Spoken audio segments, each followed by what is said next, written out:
They built the altar of burnt offering of acacia wood 3 cubits high. It was square, 5 cubits long and 5 cubits wide. They made a horn for each of the 4 corners, so that the horns and the altar were of one piece, and they overlaid the altar with bronze.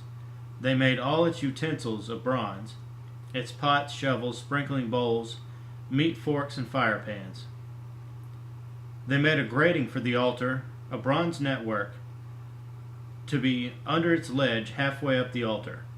They cast bronze rings to hold the poles for the 4 corners of the bronze grating. They made the poles of acacia wood and overlaid them with bronze. They inserted the poles into the rings, so they would be on the sides of the altar for carrying it. They made it hollow out of boards. They made the bronze basin and its bronze stand from the mirrors of the women who served at the entrance to the tent of meeting. Next, they made the courtyard.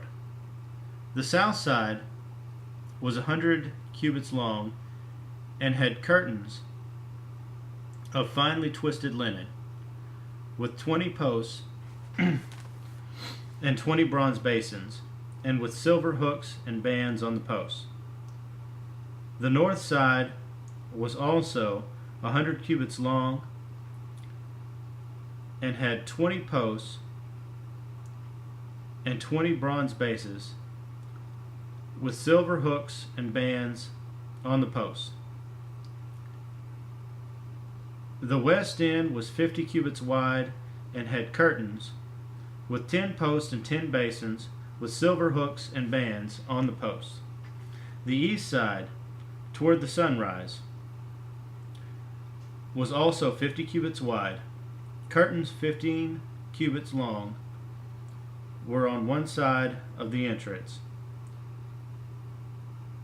with 3 posts and 3 bases, and curtains 15 cubits long were on the other side of the entrance to the courtyard, with 3 posts and 3 bases. All the curtains around the courtyard were of finely twisted linen. The bases for the posts were bronze. The hooks and bands on the posts were silver, and their tops were overlaid with silver.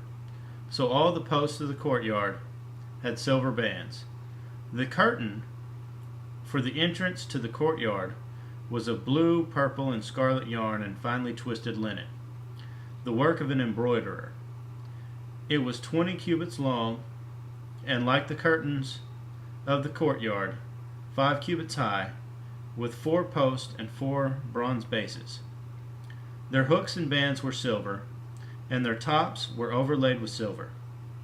All the tent pegs of the tabernacle and of the surrounding courtyard were bronze. These are the amounts of the material used for the tabernacle of the testimony, which were recorded at Moses' command by the Levites under the direction of Ithamar son of Aaron the priest. Bezalel son of Uri, the son of Hur, of the tribe of Judah, made everything the Lord commanded Moses.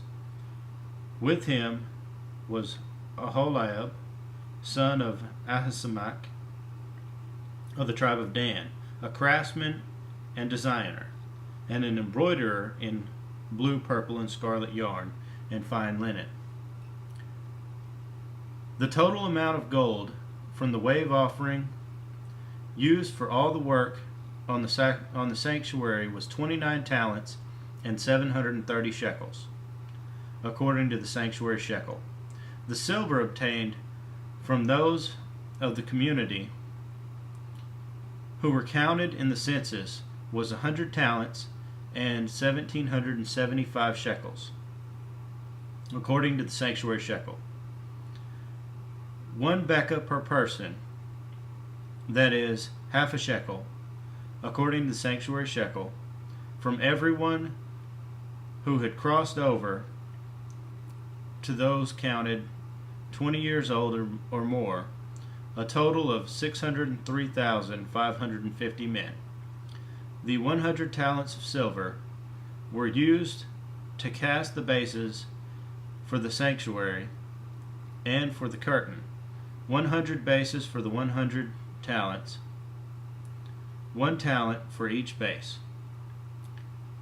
They used the 1,775 shekels to make the hooks for the posts, to overlay the tops of the posts, and to make their bands.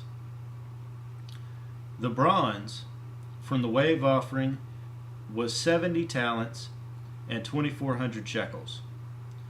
They used it to make the bases for the entrance to the tent of meeting, the bronze altar with its bronze grating and all its utensils, and the bases for the surrounding courtyard, and those